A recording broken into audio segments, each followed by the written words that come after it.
Bonjour à tous, auditeurs et auditrices. Je suis content d'être parmi vous pour vous présenter le message qui a pour titre La guérison du cœur. La guérison du cœur, Seigneur, guéris-moi. Ce message vous est présenté par CCC Ministère, ce qui veut dire la contemplation du Christ crucifié. Le message a encore pour titre La guérison du cœur. Pour cela, avant de commencer, nous allons invoquer la présence du Seigneur. Éternel notre Dieu et notre Père, nous t'en prions que tu puisses nous assister dans cette étude et que nous puissions voir en quoi notre cœur a besoin d'être guéri. Je te prie, inspire-moi de ton esprit afin que ta parole puisse être transmise. Je te prie au nom de Jésus-Christ et pour ta gloire. Amen.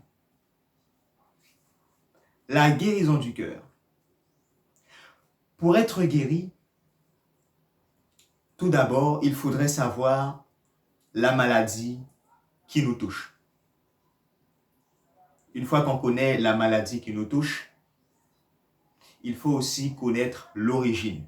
L'origine, la cause, pour mieux traiter la maladie qui nous touche et pour être enfin guéri.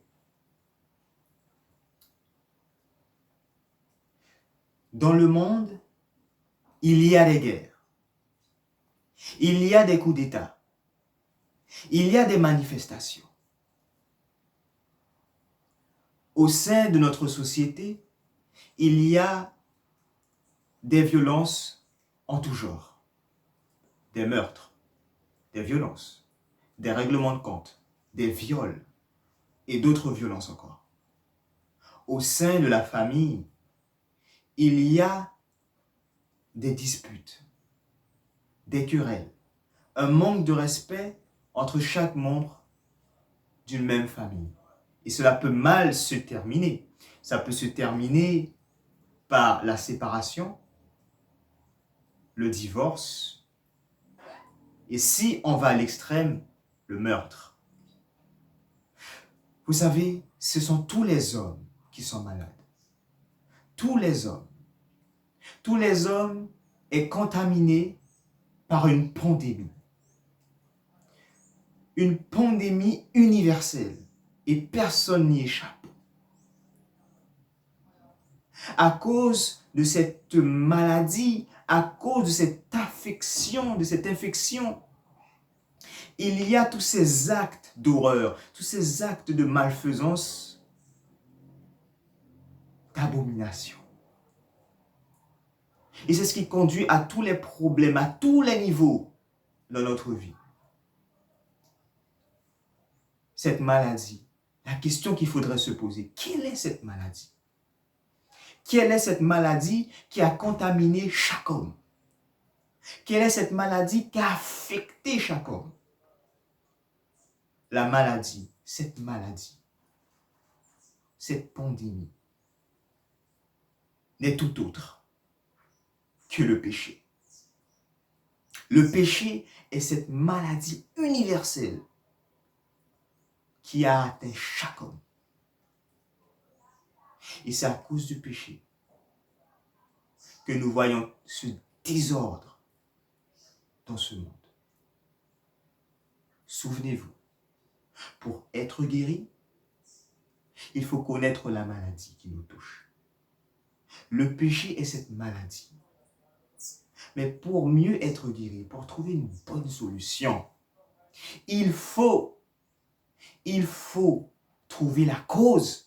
Il faut trouver l'origine de cette maladie afin que nous puissions trouver la solution et être guéris. La cause du péché. La cause du péché n'est tout autre que l'amour luciférien. Je baptise cet amour l'amour luciférien. L'amour luciférien est la cause qu'il y a le péché. C'est cet amour qui nous pousse à pécher. C'est cet amour qui nous pousse à faire le mal. L'amour luciférien.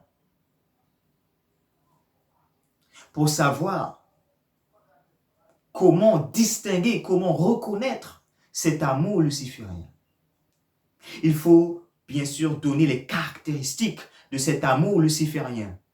Cet amour luciférien, c'est cet amour luciférien qui a contaminé chaque homme, qui a contaminé le cœur de l'homme, parce que le problème vient du cœur. Et c'est cet amour qui a contaminé le cœur de chaque homme, et c'est à cause de cet amour que chaque homme commet le péché. Voici les caractéristiques de l'amour luciférien. L'amour luciférien est un amour égoïste, un amour égocentrique, un amour qui est centré sur soi, un amour qui ne cherche que son propre intérêt et oublie l'intérêt des autres. C'est un amour qui cherche toujours à monter en rang, monter en stature, monter en position et cherche à écraser l'autre. Cet amour cherche à être meilleur que l'autre. Cet amour, quand on a cet amour, on souhaite être servi. On souhaite que les autres soient notre esclave. Mais on ne souhaite pas servir l'autre. On n'y prend pas plaisir. Mais on prend plaisir à ce qu'on nous sert. Cet amour prend plaisir à la hauteur, mais ne connaît pas ce qu'est l'humilité, ne connaît pas ce que ça veut dire la modestie. Cet amour ne veut pas se rabaisser. Ne veut pas. Elle ne veut pas. Voilà les caractéristiques de l'amour luciférien. Et il y en a d'autres. Mais voilà l'essentiel. L'essentiel des caractéristiques de l'amour luciférien. Un amour égoïste, égocentrique, centré sur soi, ne cherchant que son propre intérêt et en oubliant ceux des autres. Un amour qui ne se sacrifie pas pour l'autre. C'est ça, l'amour luciférien. Et pour mieux distinguer l'amour luciférien, il faudrait alors montrer les caractéristiques de l'amour divin. L'amour divin, c'est l'amour de Dieu. On va voir l'amour divin pour mieux faire la distinction, la comparaison entre l'amour divin et l'amour luciférien. Voici les caractéristiques de l'amour divin. L'amour divin, c'est un amour qui est centré sur l'autre. C'est un amour qui cherche l'intérêt de l'autre. C'est un amour désintéressé. C'est un amour qui ne cherche pas à s'élever en position, en stature, en rang. Mais cet amour est prêt à s'abaisser. Cet amour est prêt à s'humilier. D'ailleurs, elle aime l'humilité, elle aime la modestie. Mais celui qui possède cet amour divin, s'il s'avère que cette personne s'élève en position, s'élève en rang, c'est pour mieux servir l'autre. C'est pour mieux rendre service à l'autre. Et ce n'est pas pour être servi qu'il veut s'élever. Plus il s'élève, c'est pour mieux servir l'autre. L'amour divin. L'amour divin cherche l'intérêt de l'autre, c'est ce qu'on a vu. Un amour qui cherche le bonheur de l'autre. C'est un amour qui considère l'autre comme étant plus important, qui considère l'autre comme étant la personne, le prochain, comme ayant une plus grande importance que soi. Comparé à l'amour luciférien, avec l'amour luciférien, un amour centré sur soi, cet amour nous fait considérer qu'on est plus important que l'autre, qu'on a plus de valeur que l'autre. Voilà l'amour divin, un amour qui est centré sur l'autre.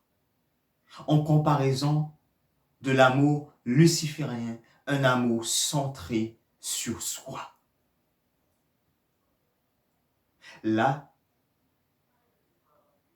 on peut mieux voir la distinction entre ces deux amours.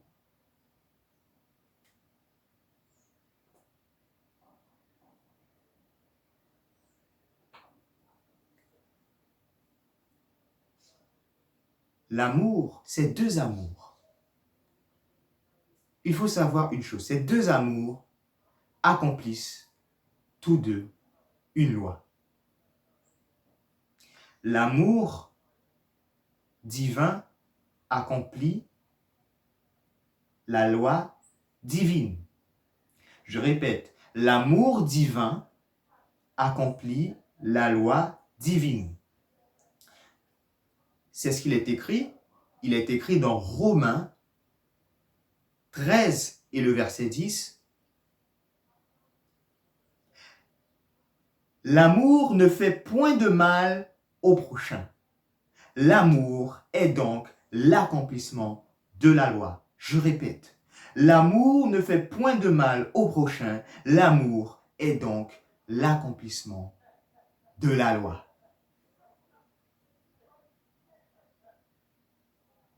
L'amour divin est tout simplement l'accomplissement de la loi divine, les 10 commandements de Dieu. Regardons les 10 commandements de Dieu. J'énumère les 10 commandements de Dieu. Tu n'auras pas d'autre Dieu devant ma face. Premier commandement. Tu ne te feras pas d'image taillée. Deuxième commandement. Troisième commandement. Tu ne diras pas le nom de Dieu en vain. Le quatrième commandement. Souviens-toi du jour du repos pour le sanctifier. Ces 4 premiers commandements sont des commandements qui sont centrés sur Dieu. Ce sont des commandements qui sont centrés sur Dieu. Et les 6 derniers commandements, honore ton père et ta mère, tu ne convoiteras pas, tu ne voleras pas, tu ne tueras point, tu ne mentiras point. Ces commandements sont des commandements qui sont centrés sur le prochain, qui est centré sur l'autre. Et l'amour accomplit ces lois. Mais à quel moment dans la loi de Dieu, dans les 10 commandements, on voit un commandement qui est centré sur soi? Vous pouvez chercher, il n'y en a pas. La loi de Dieu est une loi qui cherche l'intérêt de l'autre. Est une loi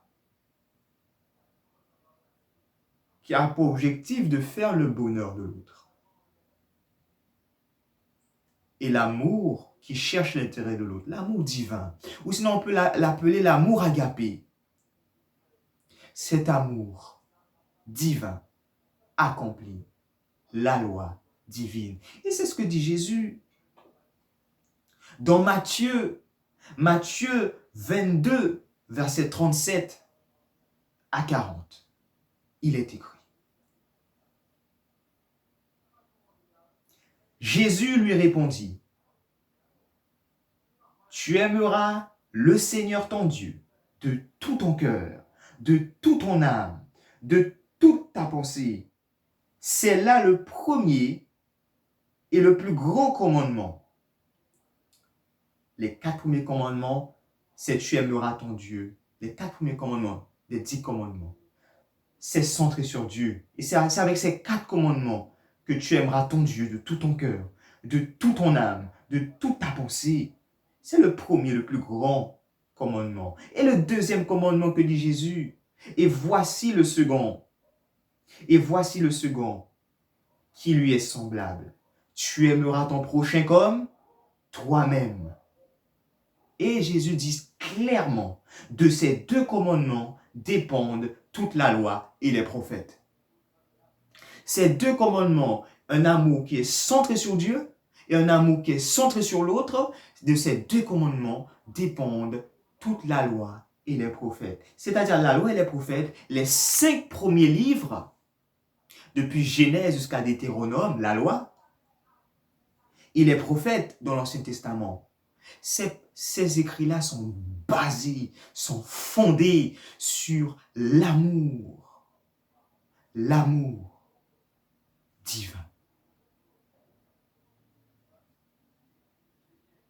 L'amour divin accomplit la loi divine.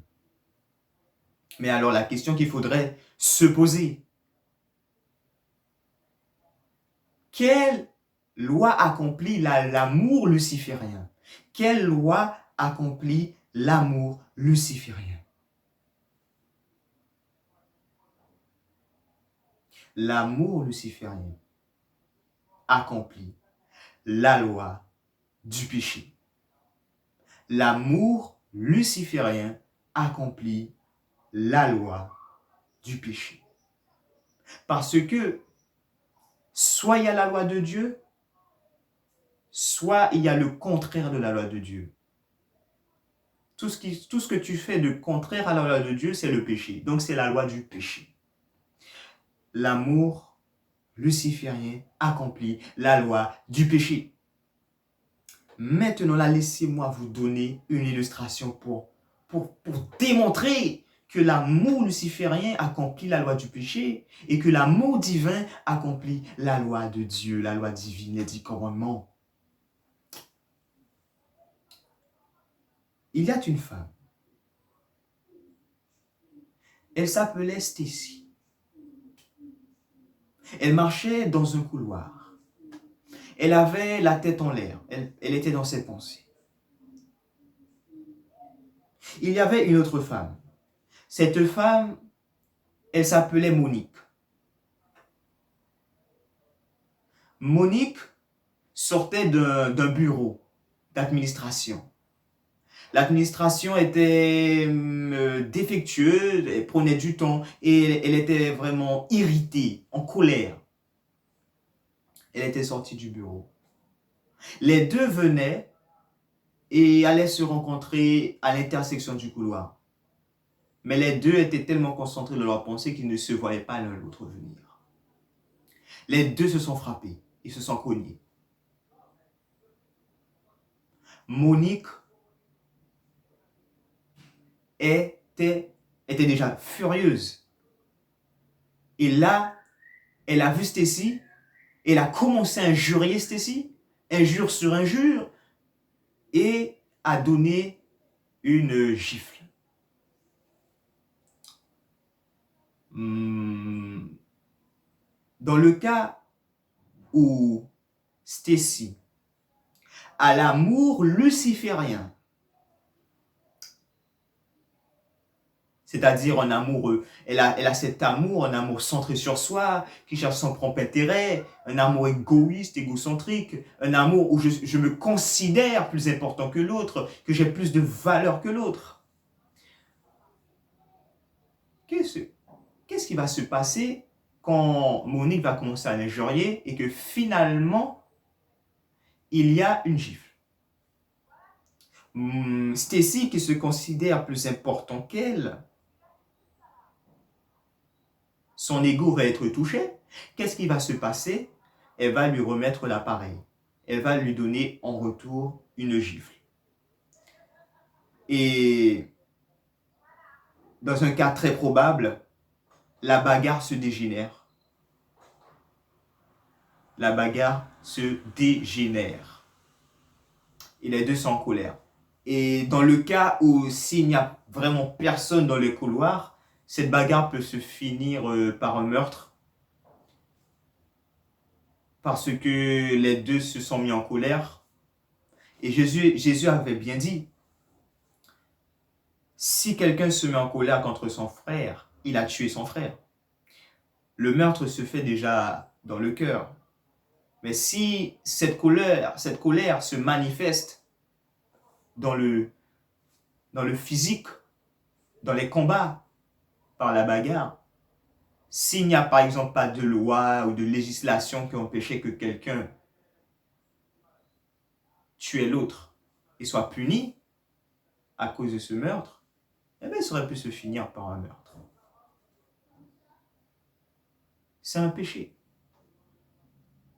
N'oubliez pas, l'amour divin ne fait point de mal au prochain. Faire le mal, c'est le péché. Et frapper l'autre est un péché. Stacy a alors péché. Et la bagarre a continué. Et chacun d'entre eux pêche. L'amour luciférien. L'amour luciférien accomplit la loi du péché. Maintenant là, dans le cas où Stacy est remplie de l'amour divin, si Stacy reçoit les injures, Stacy reçoit la gifle. Stacy qui a cet amour divin, qui considère l'autre comme plus important, ayant plus de valeur que soi-même. Si tu considères quelque chose ou quelqu'un qui a plus d'importance, comment tu vas être? Délicat, intentionné, faisant très attention. Eh bien, Stacy, dans le cas où elle a cet amour divin, c'est vrai, elle a reçu les injures. C'est vrai, elle a reçu la gifle. Mais parce qu'elle considère l'autre comme important, elle ne va rien faire. Elle ne va rien faire. Elle va essayer de calmer la situation. Parce qu'elle considère que l'autre est plus important, que l'autre a plus de valeur. Ainsi, peut-être que la bagarre, peut-être que la personne peut continuer à la frapper ou l'injurier, ou peut-être que non. Mais il y a de grandes chances aussi que Monique réfléchisse à l'action qu'elle a pu faire et qu'elle puisse un jour, quand elle la rencontrera, puisse demander pardon à Stacy, car elle s'est emportée. Et là, il y a réconciliation. Dans le cas où Monique prend conscience et demande pardon. Et c'est là que l'amour ne fait point de mal au prochain. C'est là qu'on voit que l'amour divin est l'accomplissement de la loi divine. Voilà pour ces deux exemples.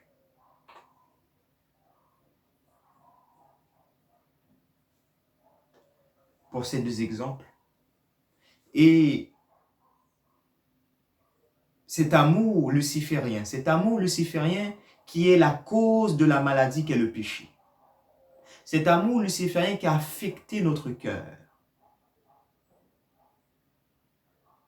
Cet amour luciférien a eu pour origine. Là, cet amour est apparu pour la première fois dans le ciel. Oui, dans le ciel. Devant le trône de Dieu, cet amour est apparu. Satan ou Lucifer ou astre brillant, Lucifer, ça veut dire la même chose. C'est lui qui a expérimenté pour la première fois cet amour luciférien. Il est écrit dans Ésaïe 14, versets 12 à 14. Te voilà tombé du ciel, astre brillant, fils de l'aurore. Tu es abattu à terre, toi le vainqueur des nations. Tu disais en ton cœur, là ça se passe dans le cœur, Tu disais en ton cœur, je monterai au ciel.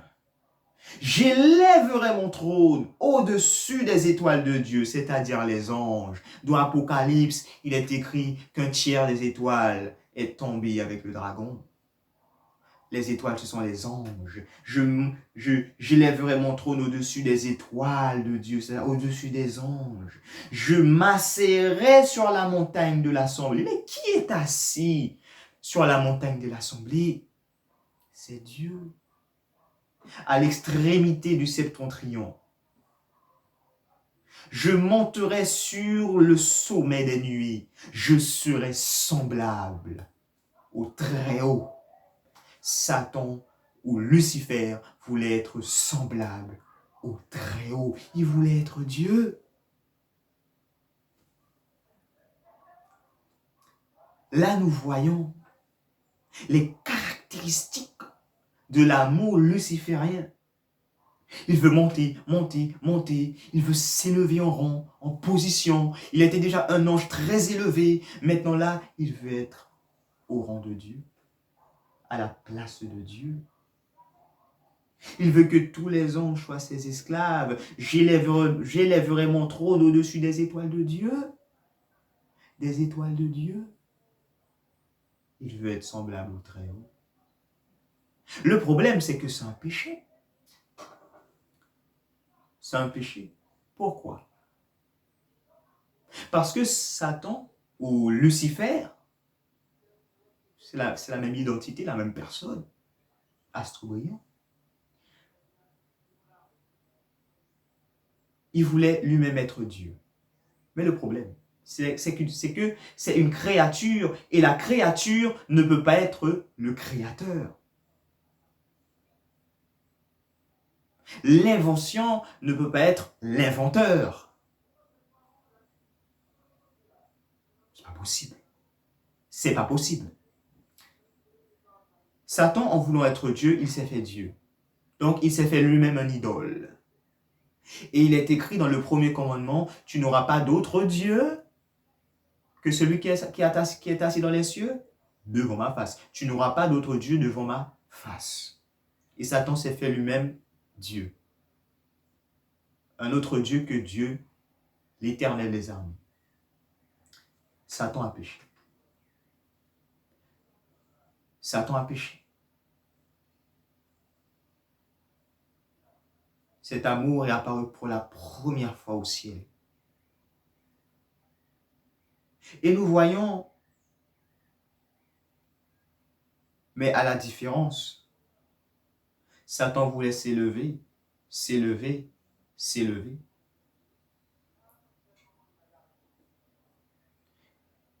Et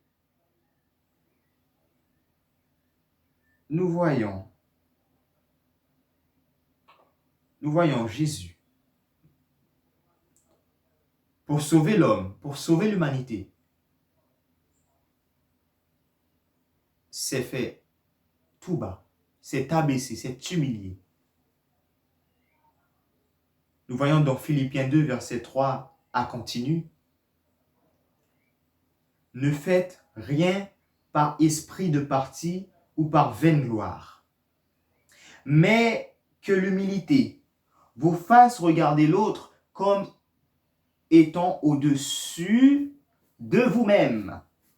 C'est l'amour, c'est le principe même de l'amour divin. On n'a pas d'esprit de parti, c'est-à-dire l'esprit de parti, je supporte tel con, voilà. Par exemple,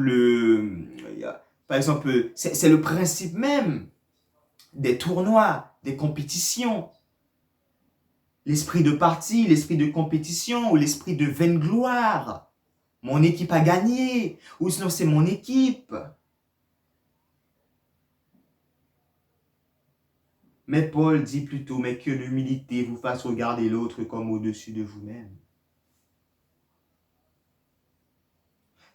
Que chacun de vous, au lieu de considérer ses propres intérêts, considère aussi ceux des autres. C'est l'amour. C'est l'amour. C'est l'amour divin, ça.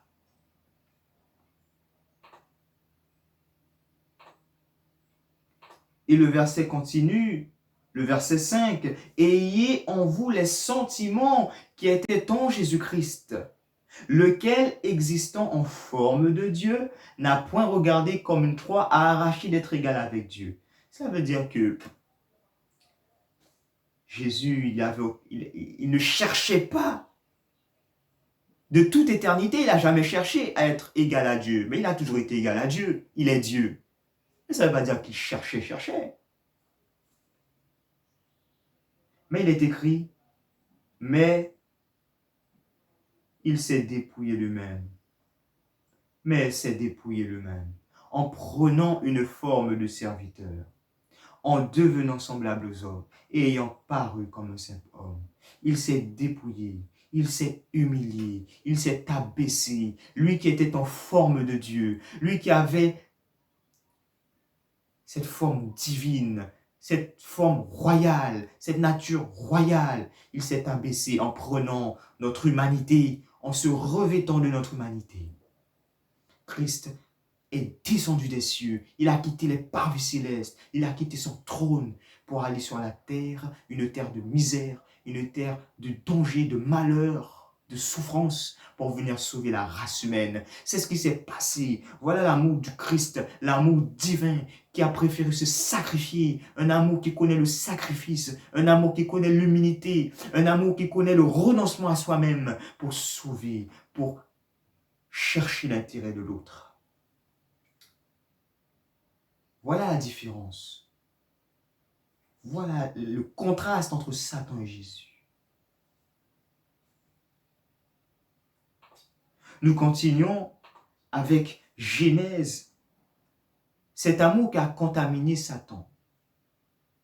Satan a fait en sorte que cet amour nous contamine nos deux premiers parents.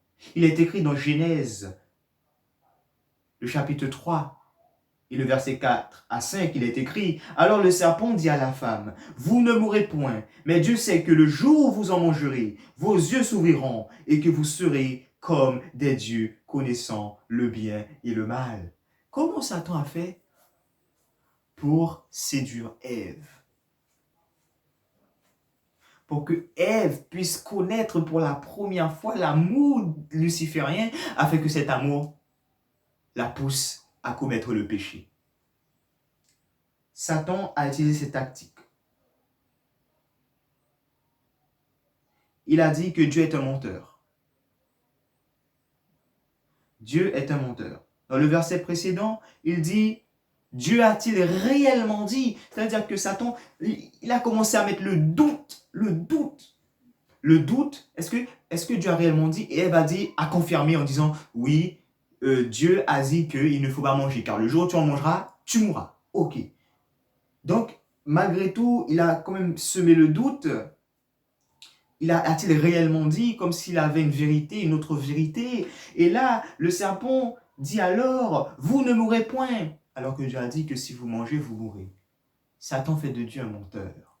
Et Satan, le serpent, il justifie son mensonge en disant, tu sais, Dieu t'a menti parce qu'il veut te priver de ça.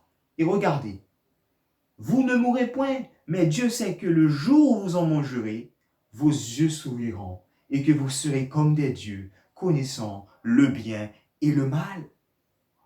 Ce que Satan est en train de dire, c'est que Ève, Dieu, il t'a menti. Et la raison pour laquelle il t'a menti, c'est parce que lui, il ne veut pas que tu sois au même niveau que lui. Il ne veut pas que tu aies la même grandeur que lui, au niveau d'intelligence. C'est ça, il ne veut pas. Il cherche son propre intérêt. Le Dieu que tu sers, il cherche son propre intérêt. Il ne cherche pas ton intérêt à toi. Il est égoïste. Il est égocentrique. Eh bien, Ève, qu'est-ce qui s'est passé? Ève, elle a cru. Elle a cru. Elle a cru en ce Dieu égoïste, égocentrique. Ève, avant, elle avait l'amour divin. Elle avait l'amour divin. Elle croyait en ce Dieu qui cherche l'intérêt de l'autre. Elle croyait en ce Dieu qui cherchait le bonheur de l'autre. Maintenant que Satan lui a dit ça, elle a cru en la parole du serpent. Et puisqu'elle a cru en la parole du serpent, l'image de Dieu, l'image qu'elle avait de Dieu, la conception qu'elle avait de Dieu a changé. Et parce que la conception de Dieu avait changé, un Dieu d'amour divin qui est devenu un Dieu d'amour luciférien, donc un Dieu qui a les ressemblances de Satan, eh bien, elle a cherché aussi son propre intérêt. Puisque Dieu ne cherche pas mon intérêt, eh bien, je vais chercher moi-même mon intérêt. Donc, elle est devenue à l'image de son Dieu, de son nouveau Dieu. En tout cas, du Dieu qu'elle pense qu'elle était soumise, qu'elle servait. Puisque Dieu est un Dieu intéressé, qui cherche son propre intérêt, d'après les paroles du serpent, le menteur, eh bien, je vais moi-même prendre de ce fruit et chercher mon propre intérêt, avoir plus d'intelligence jusqu'à atteindre le rang de Dieu au niveau de l'intelligence. Et c'est ce qu'elle a fait. Elle a pris de ce fruit et elle a mangé de ce fruit. Elle a péché. Elle a péché. Elle a vu, d'après Genèse, que cet arbre était bon à manger. Elle était bon à manger et agréable à la vue. Et bon pour connaître l'intelligence. À ouvrir l'intelligence et elle a mangé. Ève a donné cette nourriture à Adam. Adam devait faire un choix très rapide. Parce que Adam connaissait les conséquences de ce que Ève a fait. Elle a vu le fruit sur les mains d'Ève, donc il a tout de suite compris que Ève a mangé, donc il est en problème. Il est en problème. Mais il avait le choix entre obéir à Dieu et laisser sa femme périr tout seul, soit périr avec sa femme. Parce que sa femme, c'est la chair de sa chair. Sa femme, il ne peut pas vivre sans sa femme, ou encore, il ne peut pas laisser dans son sort à elle seule. Eh bien, on peut dire que par romance, Adam a aussi pris de ce fruit et il a mangé de ce fruit. Ça peut sembler être beau, mais c'est quand même le péché. Adam a désobéi à Dieu. Il n'a pas eu confiance à Dieu. Il n'a pas eu confiance en ce Dieu qui pouvait trouver un moyen d'arranger les choses, qui pouvait trouver un moyen pour sauver Ève. Il n'a pas cru. Eh bien, il a mangé de ce fruit, il a aussi péché. Et c'est comme ça que nos premiers parents ont été contaminés par cet amour luciférien et ont péché parce que Ève a voulu se faire sa propre idole. Je veux être comme Dieu, soumis de Dieu. Il cherche pas mon intérêt, donc je vais chercher la mienne. Elle a péché. Et Adam a vu Ève comme une idole parce qu'elle a préféré obéir à Ève plutôt qu'à Dieu. Ok. C'est à cause de ça que nos deux premiers parents ont péché. Cet amour luciférien, cet amour qui a contaminé leur cœur. Et ils ont perdu cet amour divin. Ils ont perdu. Avant, ils l'avaient. Maintenant, ils ont perdu l'amour divin pour avoir cet amour luciférien. Cet amour qui cherche tellement son intérêt, depuis que tu es en problème, tu ne connais pas l'autre. C'est ce qui s'est passé. Adam et Ève ne se connaissaient pas. Ils ne se connaissaient pas. Surtout Adam.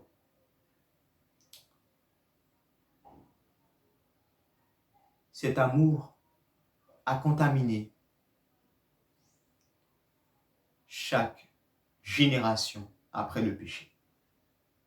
Cet amour luciférien. Et chaque homme pêche à cause de cet amour. À cause de cet amour.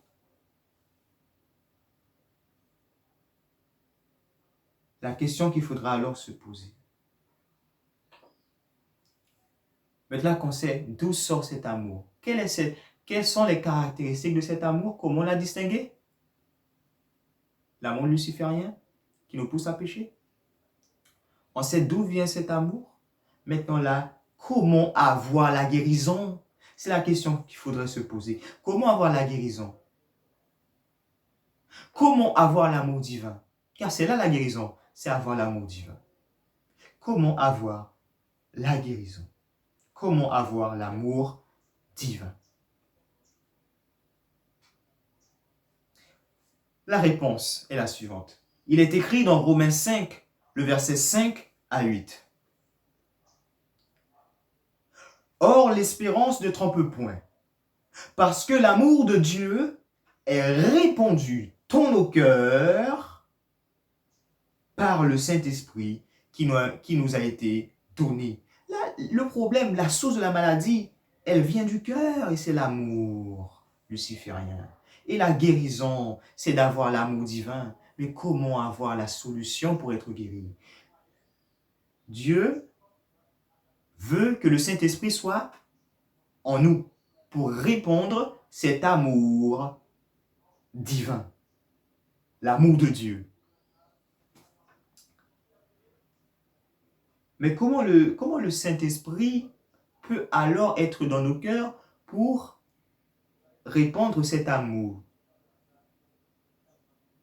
Là, le verset donne la réponse. Pourquoi? Pourquoi il est dans nos cœurs? Pourquoi il est dans nos cœurs? Pourquoi le Saint-Esprit est dans nos cœurs pour répandre cet amour? Car lorsque nous étions encore sans force, Christ, au temps marqué, est mort pour des impies. La raison, c'est que Christ a donné sa vie pour nous, par amour pour nous. C'est parce que l'amour a été démontré, c'est parce que les preuves de l'amour ont été données qu'on peut l'aimer en retour. Car l'amour éveille l'amour. On peut continuer encore. À peine mourrait-on pour un juste. Quelqu'un peut-être mourrait-il pour un homme de bien. Là, ce que Paul est en train de dire.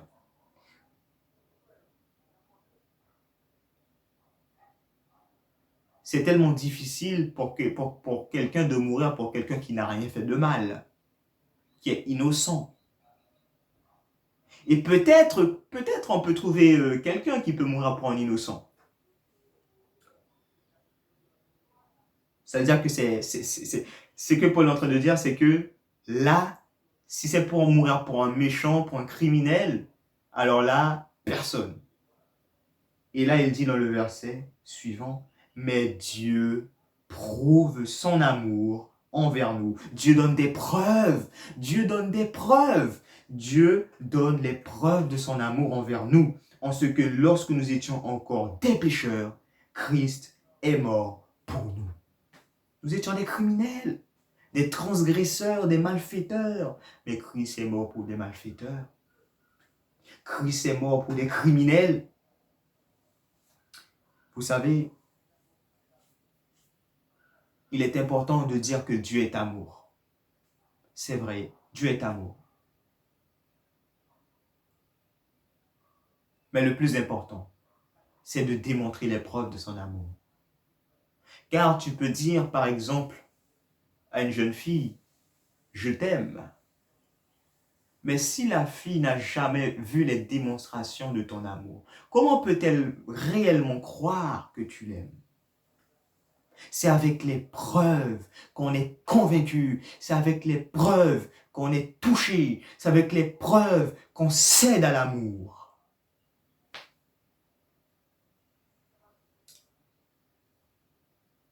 Ce que Dieu veut, c'est que tu vois ce qu'il a fait, ce que Christ a fait pour te sauver, ce que Christ a réalisé. Il veut que tu regardes en profondeur dans les preuves, il faut que tu enquêtes, il faut que tu regardes avec attention ce qui s'est passé dans son sacrifice, ce qui s'est passé dans sa vie, ce qui s'est passé dans les dernières heures de sa vie, ce qui s'est passé à Golgotha, quand il a donné sa vie sur le bois du calvaire. Il veut que tu regardes là, parce que là se trouvent les preuves de son amour. C'est là que se trouvent les preuves de son amour. Et une fois que tu trouves les preuves de son amour, c'est là que tu es guéri. C'est là que tu es guéri. Car tu vois l'amour de Dieu. Il est écrit dans un verset, dans 1 Jean. Et nous avons connu l'amour que Dieu a pour nous. Et nous y avons cru. C'est parce qu'il nous a aimé le premier. Nous l'avons aimé parce qu'il nous a aimé le premier. Nous avons connu l'amour que Dieu a pour nous. Nous avons connu l'amour en ce qu'il a donné sa vie pour nous. Tout ça se trouve dans 1 Jean.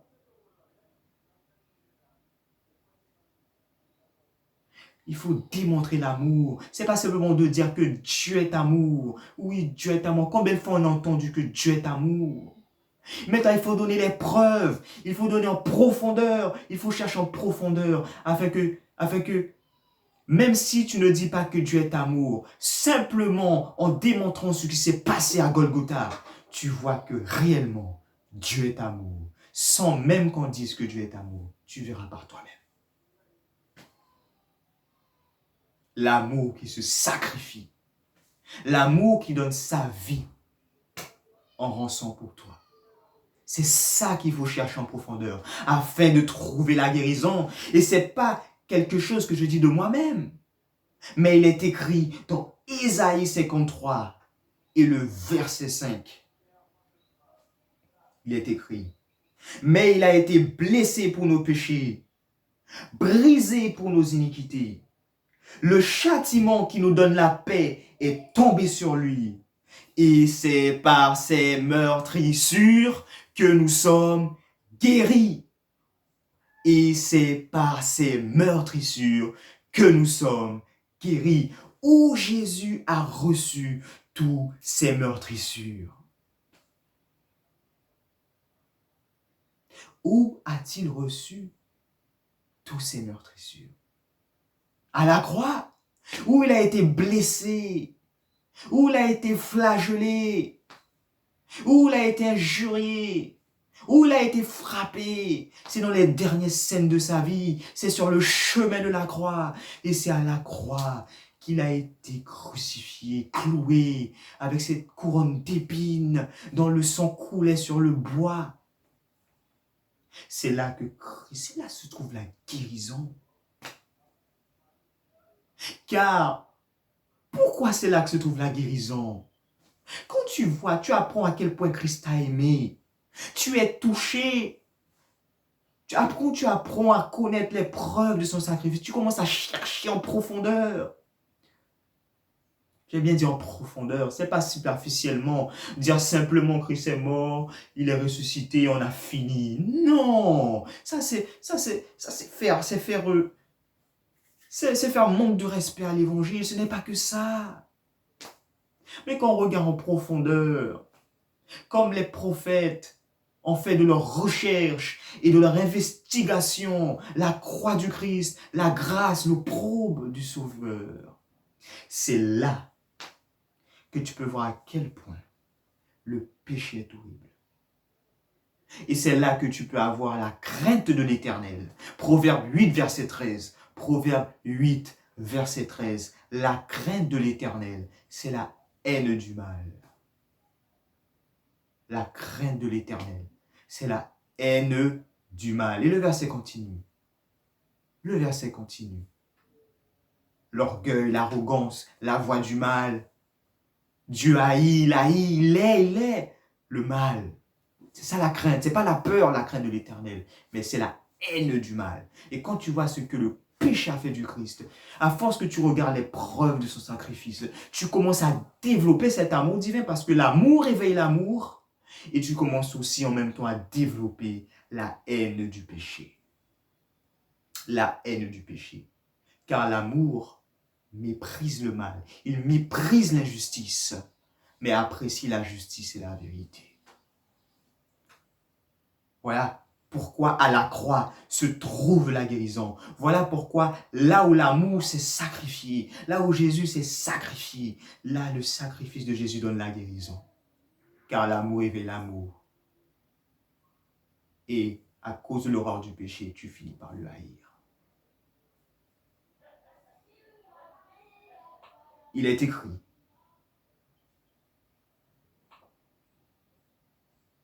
dans 2 Corinthiens 3, le verset 18. Nous tous qui le visage découvert, contemplons comme dans un miroir la gloire du Seigneur. La gloire du Seigneur. Nous sommes transformés en la même image, de gloire en gloire, comme par le Seigneur, l'Esprit. Nous tous qui le visage découvert, contemplons. C'est-à-dire, contempler, c'est regarder avec attention et admiration. Contempler avec attention et admiration la gloire du Seigneur, la gloire de Jésus, la gloire de Jésus. La parole a été faite chair et nous avons contemplé sa gloire. comme la gloire du Fils unique venu du Père. Nous avons contemplé sa vie, c'est ce que ça veut dire. Nous avons contemplé son caractère. Nous avons contemplé comment il agissait dans sa vie. Et il est écrit, l'heure est venue où le Fils de l'homme doit être glorifié. Si le grain de blé qui le tombe sur terre ne meurt, pourra-t-il y avoir du fruit? Dans Jean, c'est écrit. La gloire de Dieu, non seulement c'est sa vie, mais aussi son sacrifice. Son sacrifice, parce que la gloire de Dieu, c'est qu'il n'est pas redescendu de la croix, car l'amour s'est renoncé à lui-même pour te sauver.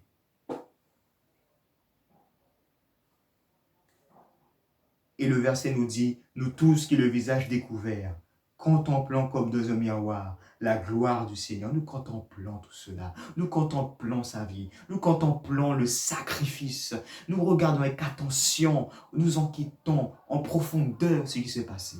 Et à ce moment-là, nous sommes transformés aussi, nous sommes aussi transformés à cette image de Jésus-Christ, à ce même caractère, de gloire en gloire, de découverte en découverte de sa gloire, de son caractère, de découverte en découverte de son caractère.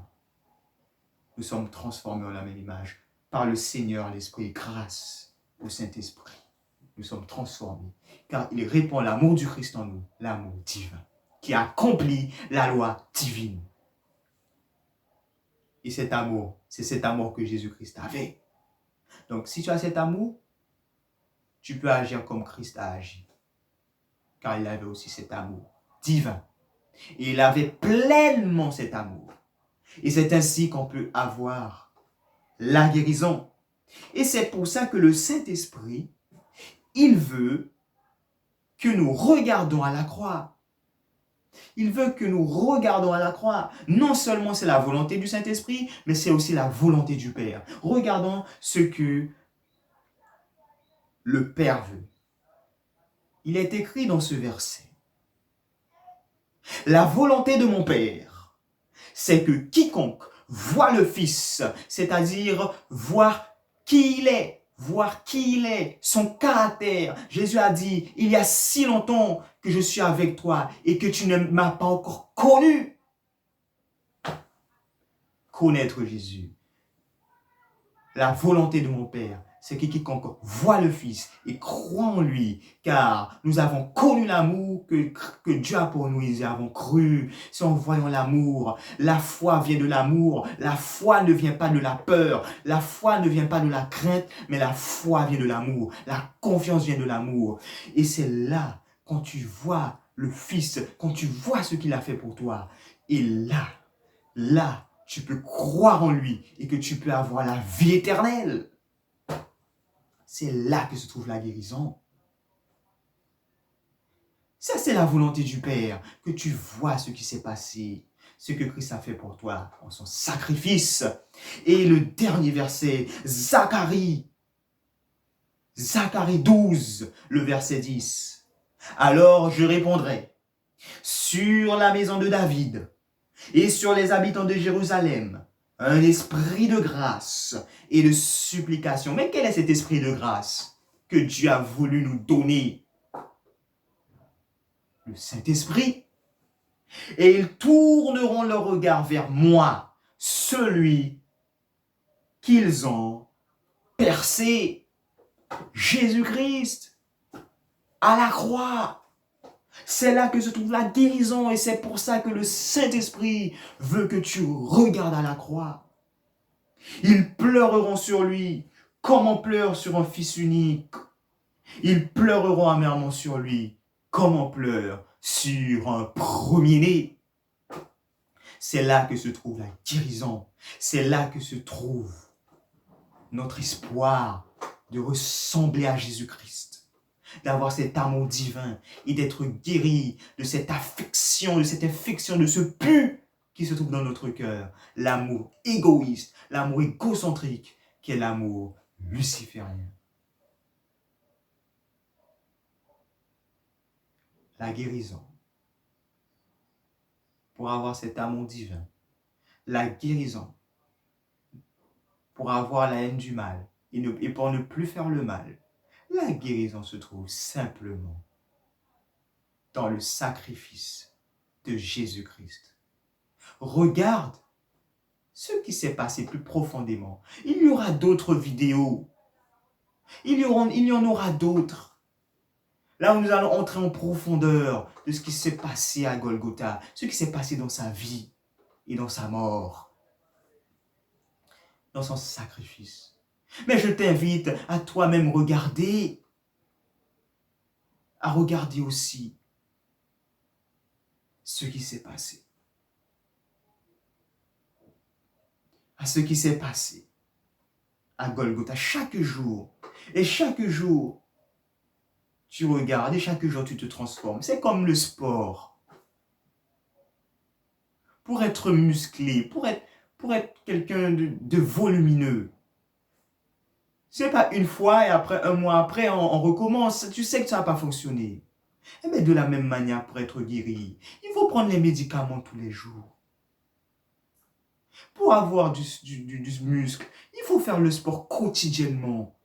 Pourquoi ne pas faire pareil en recherchant constamment ce qui s'est passé à la croix, ce qui s'est passé dans sa vie, en cherchant la gloire de Jésus-Christ, la gloire de son caractère pour être guéri. C'est l'appel que je te fais. Cherche celui qui t'a tenté. Celui qui t'a tenté et qui a tout donné. Coûte que coûte. Quoi que soit lui en coûte. Pour que toi, tu puisses un jour être auprès de lui au ciel. C'est la parole que je donne à tout à chacun au nom de Jésus. Amen. Éternel notre Dieu, nous te prions que tu puisses nous faire prendre conscience que la guérison se trouve à Golgotha. Permets-nous que nous regardons toujours plus à Christ. Que nous regardons toujours plus à son sacrifice. Pas simplement regardons d'un regard indifférent, mais que nous puissions chercher comme des investigateurs, chercher comme des enquêteurs, afin d'être éblouis et époustouflés par son évangile et qu'on puisse l'aimer. Car tu as dit, Seigneur, à travers ton serviteur Paul, ô Galates, qui vous a fasciné? Vous, aux yeux de qui Christ a été peint comme crucifié. À la croix se trouve la magnificence, et par la magnificence de son sacrifice, cet amour, la gloire de cet amour qui s'est sacrifié pour nous, a rayonné et peut rayonner dans nos cœurs. C'est à ce moment-là qu'on peut être fasciné et qu'on peut être guéri. Guéri, guéri. Je t'en supplie, Seigneur, donne-nous chaque jour cette guérison, afin que nous puissions un jour te ressembler. Je te prie au nom de Jésus-Christ et pour ta gloire. Amen. Que Dieu vous bénisse. N'oubliez pas que Dieu vous aime. Abonnez-vous et préparez-vous à recevoir d'autres contenus. Que Dieu vous bénisse. Et à bientôt. Amen.